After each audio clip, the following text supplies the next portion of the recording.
बिस्मिल्लाह अल्लाहुम्मा सल्ली अला मुहम्मद व आले मुहम्मद। अस्सलाम वालेकुम फ्रेंड, उम्मीद करता हूँ आप सब खैरियत से होंगे। आज मैं आपके लिए अदद 9 बुर्ज कौस और सियारा मुश्तरी के हवाले से वीडियो बनाएंगे, जो आपको मैं मालूमात दूंगा, इंशाल्लाह ताला आपके काम आएगी। चलिए आइए चलते हैं प्रैक्टिकल की तरफ। अब हम सबसे पहले नाम लेंगे वालदा का।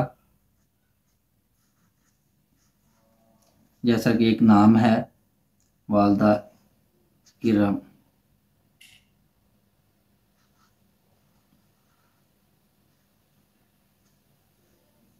ठीक है, अब हम इसकी अदद निकाल लेंगे। अलफ का 1, रे के 200 और मीम के 40। अब हम इनको टोटल कर लेंगे। 1, 4 और 2। अब इनका मुफरत करेंगे हम। 4 2 6 और 1 7। अब 7 इसका मुफरत हो गया। अब वालदा का नाम हमें मालूम था, हमने उसकी अदद निकाल लिए, मुफरत अदद निकाल लिया। अब हमें जैसे कि बच्चा कोई भी है या बच्ची है, वो पैदा हुई, उसकी डेट ऑफ बर्थ भी हमें पता होगी। जैसा कि अब डेट है 23 नवंबर से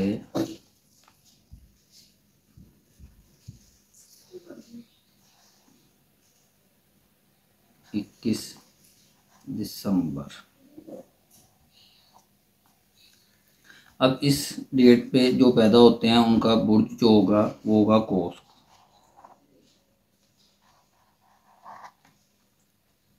और इनका हाकिम सियारा जो होगा वो होगा मुश्तरी।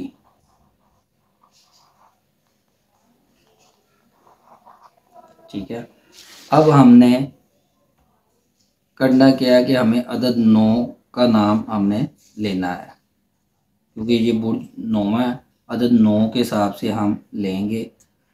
अब जो हमने बच्चा या बच्ची का नाम रखना है उसका हमने अदद 9 बनाना है माँ के नाम के साथ मिला के। ठीक है, जैसे कि अब हमें अदद 2 का नाम हमें चाहिए। ठीक है, इसी तरह ये बुर्ज जो इसका बनेगा कौस हो जाएगा, और सियारा इसका हो जाएगा मुश्तरी, और दिन हो जाएगा इसका जुमेरात। ठीक है, अब हमने अदद 9 निकालना है माँ के नाम के हिसाब से, और बेटा या बेटी जिसका भी नाम हम रखेंगे उसका हमने अदद 9 करना है, ताकि उसकी डेट ऑफ बर्थ ये थी और माँ का नाम ये है। अब इसके हिसाब से हमने अदद 9 निकालना है, तो अब हम अदद 9 के हिसाब से अब हमें 2 अदद का नाम चाहिए जो इसके साथ मिलकर 9 अदद हो जाएगा। जैसा कि मैं अब एक नाम ले रहा हूँ, अब इधर लिख देता हूँ मोहम्मद फारूक। ठीक है, अब हम इसके अदद निकाल लेंगे। अब हम पहले हरूफ लिख लेते हैं। मीम, हे, मीम, दाल,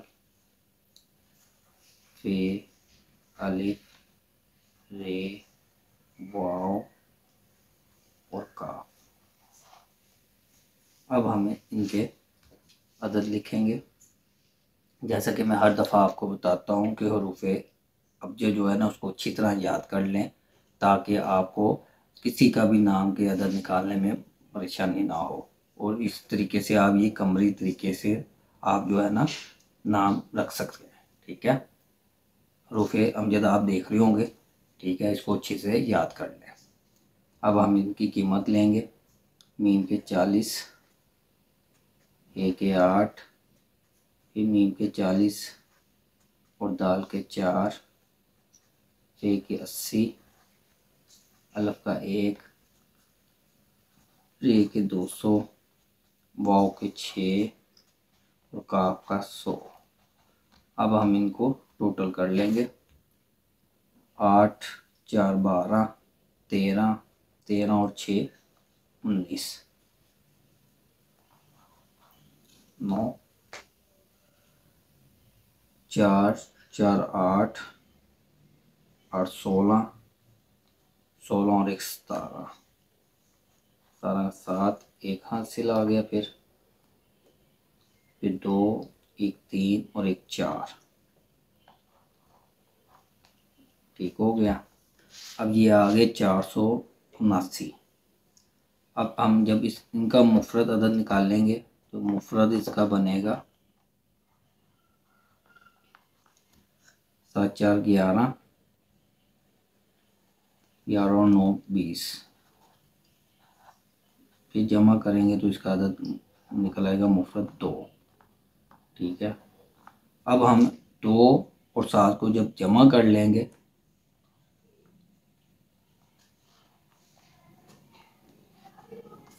तो ये बन जाएगा 9। अब ये इस तरह हमारा अदद बन गया 9। अब हम वालदा इरम और बेटा का नाम मोहम्मद फ़ारूक जब हम रखेंगे तो ये डेट ऑफ बर्थ 23 नवंबर से 21 दिसंबर तक कोर्स बनता है, तो इस हिसाब से ये सेम हो जाएगा, ठीक है ना। इस तरह नाम रखने का ये कमरी तरीका है हमारा, और ये शमसी, ठीक है। ये कमरी और शमसी नाम रखने का इसलिए मैं कहता हूँ ये इस तरह नाम रखा जाए। कमरी और शमसी जो है ना, कमरी हम रात, आपको पता है कि कमर का ताल्लुक रात से है और दिन का ताल्लुक शमस से है। जब इंसान रात को होगा तो वो सोया हुआ है या जाग रहा है, तो उसका जो सोच है वो कमरी है, और जो दिन में वो करेगा काम वो सारा उसका शमसी निज़ाम होगा। अगर आप दिन रात को जो सोचेंगे वो इंशाल्लाह ताला आप दिन को करेंगे, ठीक है।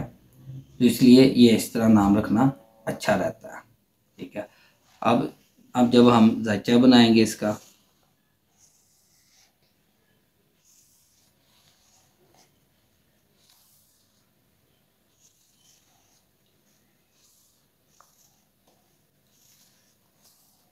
तो ज़ायचे में सबसे पहले हम इधर अदद 9 ही लिखेंगे, ठीक है। फिर जो है बुर्ज हमारा आ जाएगा कोस, और जो सियारा है हमारा वो आ जाएगा इधर मुश्तरी, ठीक है। अब आपको समझ आ गई होगी, पिछली दफ़ा भी मैंने इसी तरह पहले वालदा का नाम और डेट ऑफ बर्थ आपको बताई थी, ठीक है। आप इस तरीके से जो है ना अपने बच्चे का या बच्ची का नाम रख सकते हैं। उसका ये फ़ायदा है कि ये कमरी और शमसी जो निज़ाम है, ये दोनों निज़ामों में उसकी सोच और किरदार सेम रहेगा, जो सोचेगा वो करेगा इंशाल्लाह, ठीक है। अब मैं आपको अदद 9 बुर्ज कोस और सियारा मुश्तरी की मालूमात देता हूँ। अब मैं आपको अदद 9 की खसूसियात के बारे में बताता हूँ। अदद 9 का हमल फ़र्द खुद मुख्तार तबीयत का हामिल होता है।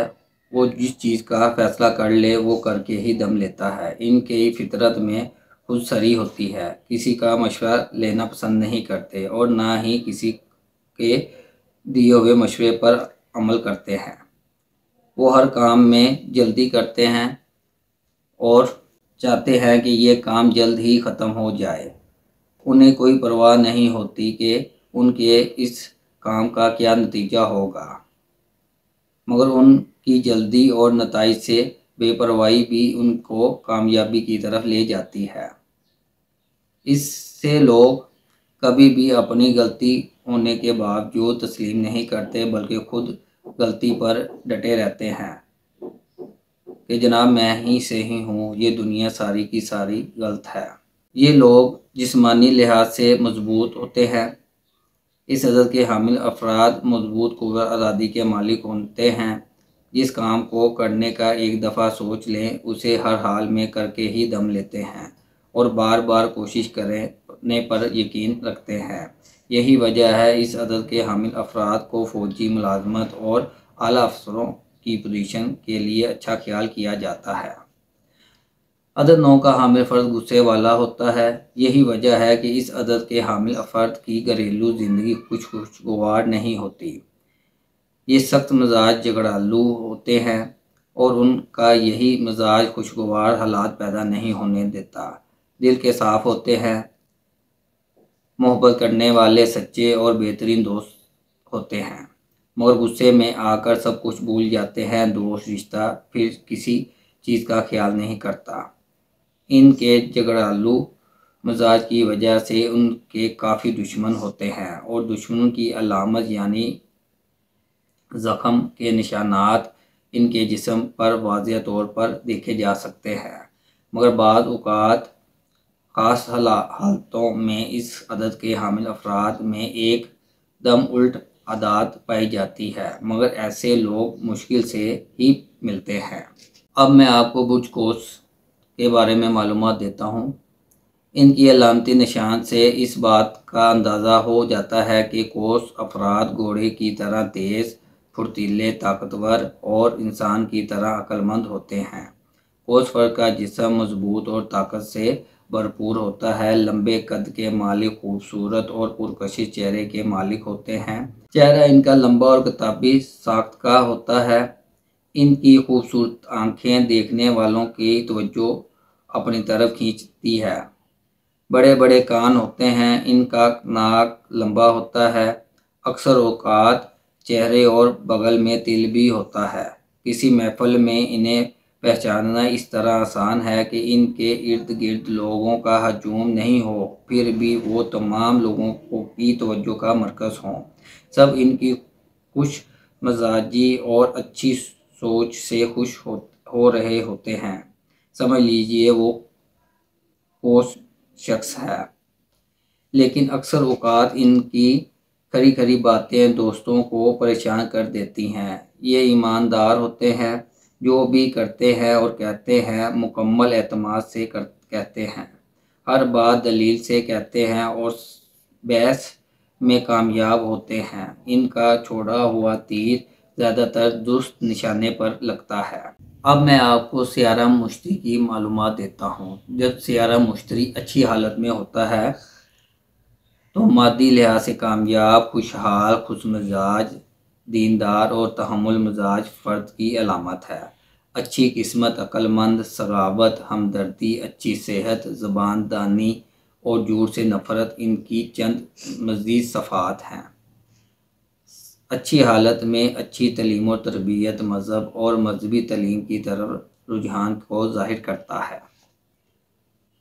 जब सियारा मुश्तरी बुरी हालत में होता है, हद से बढ़ी हुई खुद एतमादी, मज़हब से लाताल्लुक़ी, बदकलामी, बदमजाज, फ़र्द की खुद गर्जी, जाहिल, आवारागर्द, बदहाल और बदकिस्मत साबित होता है। ऐसी हालत में अच्छी तलीम और माहौल भी मुमकिन नहीं होता। ये चीज़ थोड़ी सी मालूमात सियारे मुश्तरी की है। अब इंशाअल्लाह ताला नेक्स्ट वीडियो में हम बुर्ज जद्दी और सियारा ज़ुहल की मालूमात देंगे। जाते जाते चैनल को लाइक कीजिएगा, सब्सक्राइब कीजिएगा और मेरा हौसला अफजाई कीजिएगा। मिलते हैं अगली वीडियो में। अल्लाह हाफिज़।